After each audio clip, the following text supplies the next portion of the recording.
দাদুর কাছে দিদা থাকে, কোনো সব ঝামেলা হবে না। একদমই না, এরা আজকে জল চাইছে, কালকে মাল চাই। একটা বাচ্চা মানুষের খাওয়ারটাই মুখ লাগাই দিয়ে জল খাও। এই আগে বাচ্চা নেই, তোমার খাওয়া দেবে না, ওই খাবে একটা কাজ। ওই ওই ওই বন্ধুগণ, শুভ সকাল। আমি বিপ্লব, আপনারা দেখছেন পং বিপ্লব ইউটিউব চ্যানেল। তো এটা হচ্ছে আমার জীবনের প্রথম ব্লগ, আর এই চ্যানেলে এখন থেকে একটা করে ডেইলি ব্লগ আসবে। তো জানি না কেমন কী হবে, চেষ্টা করব ভালো করে রিপ্রেজেন্ট করার আপনাদের সামনে আমার দিনটাকে। এখন রেডি হচ্ছি কারণ একটু ব্যস্ততা আছে। এখন যাব একটু রানাঘাট যাব, কারণ মাসি ফোন করলো কেবলই, বললো যে রানাঘাট যেতে হবে এখন ডাক্তারের কাছে। তো এখন বেশি কথা বলার টাইম নেই, তাড়াতাড়ি রানাঘাট যেতে হবে। তো গাইস, আমি এখন পুরো রেডি হয়ে গেছি যাওয়ার জন্য। এখন বেরোবো বাড়ি থেকে মাত্র 6 কিলোমিটার দূরত্বে রয়েছে আমাদের স্টেশন, আর স্টেশন থেকে ট্রেন ধরে মাত্র 20 কিলোমিটার গেলেই পৌঁছে যাওয়া যায় রানাঘাট। আর শেষমেশ আমরা রানাঘাট মনোরমা হসপিটালে পৌঁছে গেছি। আর এই যে হচ্ছে আমার সেই পেশেন্ট, মাসি পেশেন্ট। তো এখানে অনেক ভিড় ছিল, ভেবেছিলাম অনেক টাইম লাগবে, কিন্তু খুব তাড়াতাড়ি হয়ে গেছিলো। তাই তাড়াতাড়ি ডাক্তার দেখিয়ে আমরা বাড়ির পথে রওনা হয়ে পড়েছিলাম। আর আস্তে আস্তে শুনলাম ভাই নাকি ভাত খায়নি সকাল থেকে, দোকানের খাবার খেয়ে বেড়াচ্ছিল। তো মাসি সেই কথা শুনে তো ভীষণ রেগে গেছিলো। তাই বাড়ি এসে মাসির রিয়াকশানটা দেখো। তো গাইস, একটা ভাত দিয়ে ফাইনালি খাবে। আপনাদের কাছে চলে আইছি। একটা চেঁচামেচির কথা কিছু শুনতে পারবা না। এইদিকে এ সলকে উদুম দিয়া দিচ্ছে। দেবে তারপর এই তো খাবে। দিদা খায়, এইটারে মনে হয় সরাই ফেলাই দি। আর যে মামি সেই রানচেসটা আর হচ্ছে মন্দাই কইছি এর জড়াই কাট করে ফেলা। ওই ভাত করা মা কইছি এর জড়াই কাট করে ফেলা। ওই ভাত করা মাহাইয়ে দে। ডিম ভাজা আর মাছের তরকারি আছে, মাছ আমি খাই না বলে একটা আমার ভাত ডিম যদি ভাজা। ফেলেই ভাত আর হচ্ছে আর ঠাকুমা খাবার ছেড়ে না ধরে তার খাওয়াতে সবাই পারে। আর পটল ভাজা এই আগাম আর কুচি ভাজা। এখন বাজে কটা? একটা। আমারও একটা বাচ্চা সকালে মানুষের খাওয়া খাওয়ার হয়। টাইম এখন। একটা বাচ্চা মানুষের খাওয়ার টাইম। এই ওই গ্লাস দে, একটা গ্লাস আন দি, মুখ লাগাই দিয়ে জল খাও। এই আগে বাচ্চা নেই, তোমার খাওয়া দেবে না, ওই খাবে একটা কাজ। ওই ওই ওই জায়গার গ্লাস ওগুলি নিয়ে তো ওই শুকেছে গ্লাস আমার তাহলে লঙ্কা তাই দিবা। মাসির একটা মানে চুড়িদার মতো কিছু একটা অর্ডার দেওয়া ছিল, সেটা এসছে। তো সেটা কি চুড়িদার না কি সেটা হচ্ছে বোঝার সমস্যা, ঠিক আছে? তো কুর্তি এটা নাকি। তো এই যে হচ্ছে মাসি অর্ডার দিয়েছে কি চুড়িদার। এবার দেখাচ্ছি, চুড়িদারটা দেখাচ্ছি, দাঁড়াও। কিনেছি একটা 2 পিস। তো 2 পিস রিভিউ মানে 2 পিস হচ্ছে তোমার কিরম হয়েছে জানানোর জন্য গ্রামের থেকে কয়েকজন লোক ডাকা হয়েছে। এই যে গ্রামের লোকজন, আর ওই যে পিছনে যে বুড়িটা দেখতে পাচ্ছেন ওইটা হচ্ছে দিদা। ওইটা হচ্ছে এক কথায় যে এটা পাঞ্জাবি, এটা 2 পিস না।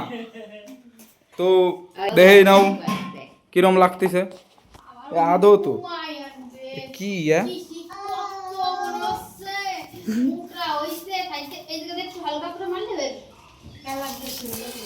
ভালো লাগছে না?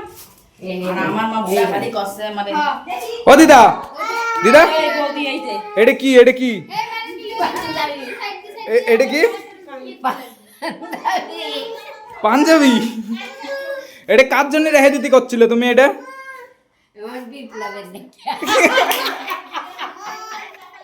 তো দিদা কইছে ওই পাঞ্জাবিটা নাকি আমার জন্য রাখছে। তো পাঞ্জাবিটা আমি পরবো, অবশ্যই পরবো, পাঞ্জাবি অবশ্যই পরবো। দিদা যখন কইছে পাঞ্জাবি আমার। এই জায়গায় মানে বিশাল ঝড় হয়েছে, বিশাল ঝড়। ঝড়ের পরিণাম দেখতেই পাচ্ছেন, এই দেখুন। ও কই ঝড় কই, এই যে এরকম মানে বিশাল ঝড়। এইদিকে লাইন টাইন নাই, কারোর বাড়ি লাইন নাই। আর এটা হচ্ছে সেবাশ্রম, ঠিক আছে? তো মানে সেবাশ্রম বলতে একজনের বাড়ি। এই জায়গায় কারেন্টের বোর্ড দেওয়া আছে, আপনারা চার্জেও দিতে পারেন। আমার ফোনটা গেছিলো সুইচ অফ হয়ে, তো আমার ফোন এই জায়গায় চার্জ হচ্ছে। এই জায়গায় ফোন চার্জ দিতে পারো, ফ্যান চালিয়ে হাওয়া খেতে পারো, লাইটও জ্বালাতে পারো, লাইটের সুইচ এই তো লাইটও জ্বালাতে পারো, যা খুশি তাই করতে পারো। কারণ এটা হচ্ছে এই পাড়ার সেবাশ্রম। তো আমরা এখন সেবাশ্রমে একটু কাজ করছি। মাসি এখন এদিকটায় ঝাড় দিচ্ছে, কারণ এখানে বেঁধে গেছে জল। তো এখানে আমরা এখন বসবো, আড্ডা মারবো। আর এই সেবাশ্রমের বাড়ির লোক এখন নেই বাড়ি। এই সেবাশ্রমে আসলাম, এসে তো পরিষ্কার করে এখন আড্ডা মারছি। এই যে একটা ভাই এসছে, ঠিক আছে, এই ভাইয়ের একটা বক্তব্য আছে। এই সেবাশ্রমের মালিক মানে সুধাংশু মামা, তুমি যদি দেখে থাকো তাহলে এখানে একটু জলের ব্যবস্থা করে দিও। এই ছেলেটা বলছে যে এখানে সবই আছে, একটু জলের ব্যবস্থা হলে ভালো হতো। তো মামা তুমি এই ব্যাপারটা দেখো, যদি এখানে একটু জলের ব্যবস্থা হয় তাহলে ভালোই হয়। তোমরা যদি ভেবে থাকো এইসব ছেলে পেলে শুধু জল চেয়ে শান্ত হয়ে যাবে, একদমই না। এরা আজকে জল চাইছে, কালকে মাল চাইবে, এদের চাওয়া কোনোদিন শেষ হবে না। আর তোমরা যদি ভেবে থাকো যে এই সেবাশ্রমে আমরা সবসময় থাকি, একদমই না, আমরা বিপদে পড়লে আসি। এই যে যেমন ফোন চার্জ দিতে এসছে আমার এই ভাই, ফোন চার্জ দিতে এসে বলে যদি একটু জলের ব্যবস্থা হয় তো ভালো হয়। এই যে আমাদের মামা চলে এসছে চার্জার আর ফোন নিয়ে এখানে চার্জ দিতে, কারণ এই সেবাশ্রম সবার। এইদিকে একটা পয়েন্ট আর এইদিকে একটাই চার্জ হচ্ছে, আপনারা দেখতে পাচ্ছেন। আমার ফোনে অলরেডি চার্জ হয়ে গেছে, আর এই ফোনটা আছে এখন 5% চার্জ। পরিবেশটা দেখতেই পাচ্ছ কেমন, মানে সূর্য উঠছে আবার বৃষ্টির পরে। আর বৃষ্টি হলে ঠিক একটা ভালো লাগে না, কারণ বৃষ্টি হলেই ওর কথা মনে পড়ে যায়। তো সেটা বড় কথা না, বড় কথা হচ্ছে আজকের দিনটাই কেমন বোরিং বোরিং। আর দিদাবাড়ি এসছি, দিদাবাড়িও কেউ নেই। এই যে মামি বসে বসে এখন আম খাচ্ছে, কিন্তু মামি তো সেই খুশি, আরে হাসি ধরে না। এই হাসির কারণ কি জানো? এই হাসির কারণ হচ্ছে মামি যাবে বাবার বাড়ি 5 তারিখে। সেই আনন্দে মোটামুটি আত্মহারা হয়ে গেছে আমার মামি। মামির বাবার বাড়ি মানে আমার দাদু বাড়ি, দাদু বাড়ির পরিবেশটা সেই, মানে গরমকালে তো গরম নাই বললেই চলে। আর ওই জায়গার জলটা এত সুন্দর ঠান্ডা আর এত ক্লিয়ার জল, আর সাইড দিয়ে একটা নদী গেছে, নদীর জল তো আরও সুন্দর, মানে সত্যি অসাধারণ জায়গা। আমি একবার গেছিলাম সেখানে, তো তখন তো ভিডিও করা হয়নি। এরপর যখন যাব অবশ্যই তোমাদের ভিডিও করে দেখাবো জায়গাটা কতটা সুন্দর। তো বন্ধুগণ, এখন আমাদের সেবা আশ্রমে লাইনের পর লাইন পড়েই যাচ্ছে। এই যে একটা ফোন এসছে যে এখানে চার্জিং পয়েন্ট ফাঁকা আছে কিনা, কিন্তু এখানে ফাঁকা নেই। এখানে মাসি চার্জে বসিয়েছে, এখানে একটা দাদু চার্জে বসিয়েছে। দাদুরটা বেশিক্ষণ চার্জে দেওয়া হবে না যদিও, কারণ দাদুর তো গার্লফ্রেন্ড নেই। এখানে তাদেরই চার্জে দেওয়া হবে যাদের গার্লফ্রেন্ড আছে, যাদের আলাদা একটা সংসার আছে। তো দাদুর কাছে দিদা থাকে, কোনো ঝামেলা হবে না। চার্জ না থাকলে দাদুকে আরো ভালো হবে, ঠিক আছে? তো সেটা বড় কথা না। এই যে এতগুলো পার্টনার এসে বসে রয়েছে, এরা সব চার্জ দেবে। এ এখনো চান্সই পায় নাই, পকেটের চার্জার বের করার চান্সই পায় নাই। আবার একটু আগে একটা ফোন আসলো যে চার্জিং পয়েন্ট ফাঁকা আছে কিনা, তো সবাইকে বলে দেবো বোর্ড নিয়ে চলে আসো। আর আমাদের এলাকায় কারেন্ট নেই এখনো, তাহলে বুঝতেই পারছো ঝড়ের পরিমাণটা। কয়েকশো হাজার কিলোমিটার পর ঘন্টার বেগে ঝড়ের হাওয়া বয়েছে এখান দিয়ে। এখন যাবো স্নান করতে।